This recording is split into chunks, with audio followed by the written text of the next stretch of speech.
जिसे कहा जा रहा है, आखिर ये क्या है, इसकी खासियत क्या है, ये समझने की ज़रूरत है। इस पर हम चर्चा कर लेते हैं। Group captain retired DK Pandey साहब हैं, डिफेंस एक्सपर्ट हैं।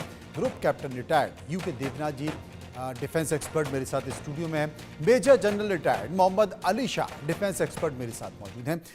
सभी से चर्चा करेंगे। सबसे पहले देवनाथ जी मेरे साथ मौजूद हैं। देवनाथ साहब, अगर राफेल और सुपर राफेल जिसका हम जिक्र कर रहे हैं, दोनों के बीच में तुलनात्मक अध्ययन किया जाए तो क्या अंतर? मनोज जी, सिंपल भाषा में कहें तो राफेल जो हमारे पास ऑलरेडी है 36 हैं, 26 और नेवी के आने वाले हैं, वो शेर है। इसके मुकाबले सुपर राफेल जो वह सवा शेर होगा। युद्ध भूमि में भविष्य में ये बहुत दरकार है। 3 चीजें। एक, मैं छुपा रहूं।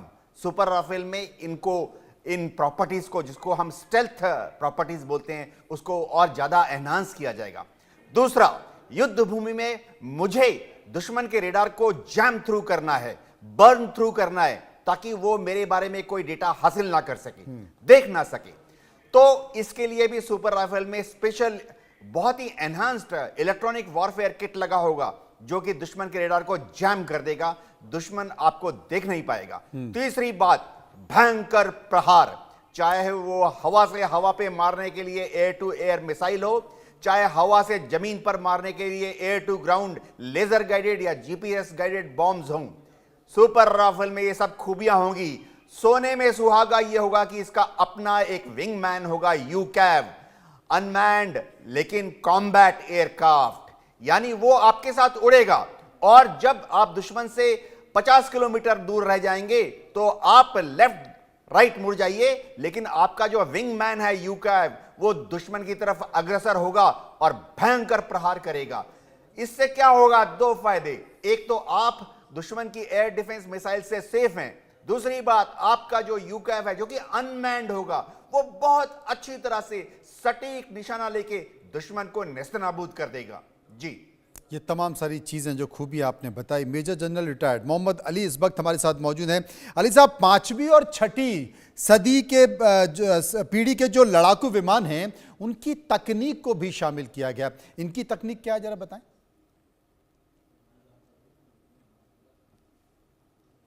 मोहम्मद अली शाह, बड़ा अच्छा सवाल पूछा है। अब जी हाँ, आपको आवाज आ रही है? अब आ रही है, आपकी आवाज नहीं आ रही थी। जी जी जी, अच्छा। तो देखिए, आपने बड़ा अच्छा सवाल पूछा है मनोज भाई। जी, आप ही से देखिए, जो डसॉल्ट राफेल है, राफेल का असल मतलब होगा कि बर्स्ट ऑफ फायर विंड, या तो बहुत तेज इसे निकले और बर्स्ट ऑफ फायर निकले। अब ये मिलिट्री सेंस में है, ये फ्रेंच का मोहम्मद अली शाह साहब, मैं आपको रोकना चाहता हूं। मुझे लगता है कि शायद आपका नेटवर्क खराब है। बहुत रुक रुक कर आपका वीडियो भी आ रहा है और आवाज़ भी आ रही है। डीके पांडे साहब मेरे साथ मौजूद हैं। पांडे जी, हम जो सवाल पूछ रहे थे, 5वीं और 6ठी पीढ़ी के जो लड़ाकू विमान की तकनीक भी इसमें शामिल होने वाली है, एक बार आप थोड़ा विस्तार से बताएं। जय हिंद और बहुत बहुत धन्यवाद मुझे इस परिचर्चा में आमंत्रित करने के लिए। जहां तक बात है जनरेशंस की, तो देखिए, जनरेशंस बेसिकली बताता है कि तकनीकी तौर पर एक विमान किस स्तर का है। पहली जनरेशन प्रोपेलर्स थे, दूसरी जनरेशन में जेट पावर्ड आए, तीसरे में मल्टी रोल कैपेबिलिटीज आई, जैसे कि हमारा मिराज है, F-16 है, ये सब जहाज आए। और चौथी जनरेशन में उनकी क्या चपलता थी, वो हायर एंगल ऑफ अटैक में करने का, और उसमें एडवांस रडार लगे, जैसे कि एक्टिव इलेक्ट्रॉनिकली स्कैन अरे रडार, ऐसा रडार बहुत जो है प्रचलित नाम है। और उसके बाद 4.5 जनरेशन, जिसमें कि हम राफेल हमारा है, और जो हम सुपर राफेल की बात कर रहे हैं, वो देखिए उसमें एक शब्द यूज किया जा रहा है F4 F5। तो ये बेसिकली ये जनरेशन से लिंक नहीं है, उनका जो वर्जन है, ये राफेल के जो वर्जन आए थे उससे संबंधित है। उनका version F3, F3R, F4, F4.1 और F5 बेसिकली बताता है F5 की मोस्ट एडवांस वर्जन है, इसलिए इसको सुपर शब्द के साथ विश्लेषित किया जा रहा है। तो इसके अंदर सबसे बड़ी खूबी जो है, हम जनरेशन, जो मुख्य सवाल था कि जनरेशन में क्या फर्क हो रहा है 5वीं 6ठी में।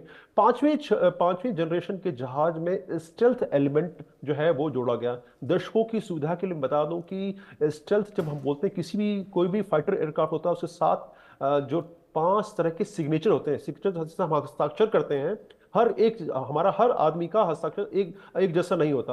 हम अपना हस्ताक्षर अपने तरीके से सकते हैं। अगर 4 लोग जिनका नाम है राम, तो चारों राम के हस्ताक्षर अलग अलग होंगे। उसी प्रकार से स्टेल्थ एयरक्राफ्ट ये जो है एक प्रकार का सिग्नेचर है एक पर्टिकुलर टाइप का एक जहाज का। और उसके साथ जो है एक उसकी जहाज की बनावट के बारे में ये कहा जाता है कि किस प्रकार रहेगा कि दुश्मन के रडार को नहीं देख पाए, उसको देख नहीं पाए, और अगर विजुअल सिग्नेचर जो है कि आप आंखों से अगर देखते हैं तो जहाज कैसा दिखता है, तो वो उसका विजुअल सिग्नेचर को कम किया जाता है। उसकी बनावट ऐसी की जाती है कि जो आप जहाज को देखें तो वो आपको बहुत छोटा सा लगे। कहा जाता है कि जो जहाज हमको आमतौर पर दिख जाता है उस दूरी पर अगर हम 5th जनरेशन के जहाज को लाएंगे तो वो एक हमको गेंद की तरह दिखाई देता है।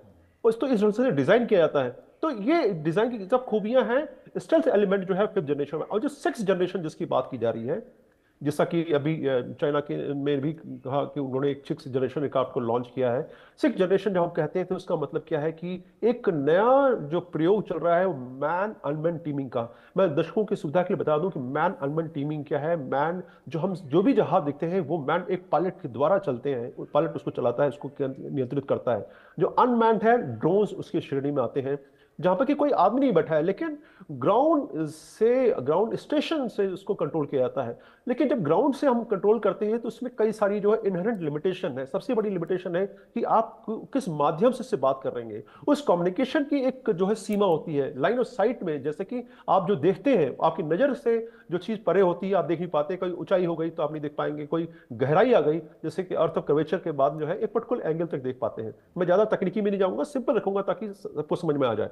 तो ये सब खूबियां जो हैं, जब ये सिग्नेचर जब आप बनाते हैं, रात को डिजाइन करते हैं, तो अनमैन की खूबियां और मैन की खूबियां दोनों मिला के जो कंसेप्ट बनाया जाता है उसको बोलते हैं मैन अनमैन टीमिंग, ममटी भी कई लोग कहते हैं।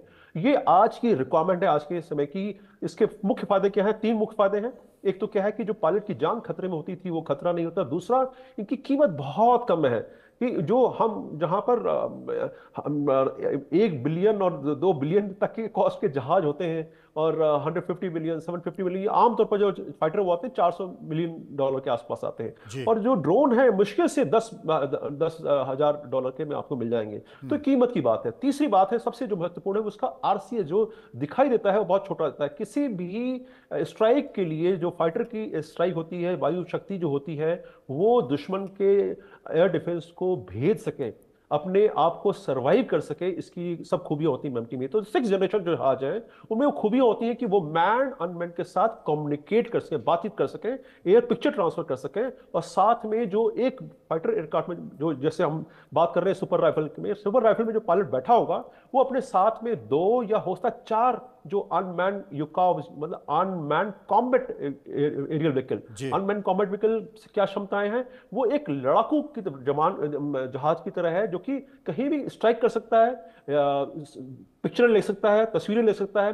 और तीसरा जो है जो आपको आंखों से लाइव पिक्चर दिखा सकता है। तो आप अगर बैटल जो युद्ध क्षेत्र की अगर आंखों देखी तस्वीर देख रहे हैं बिल्कुल रियल टाइम में, उससे बढ़िया क्या हो सकता है? क्योंकि उसके आधार पे आप कोई जो फील्ड कमांडर है वो डिसीजन ले सकता है। तो ये सब खूबियां 6th जनरेशन में। ये थोड़ा चुनौतीपूर्ण है क्योंकि अभी भी जो है रशिया यूक्रेन वॉर में इसका प्रयोग किया गया है।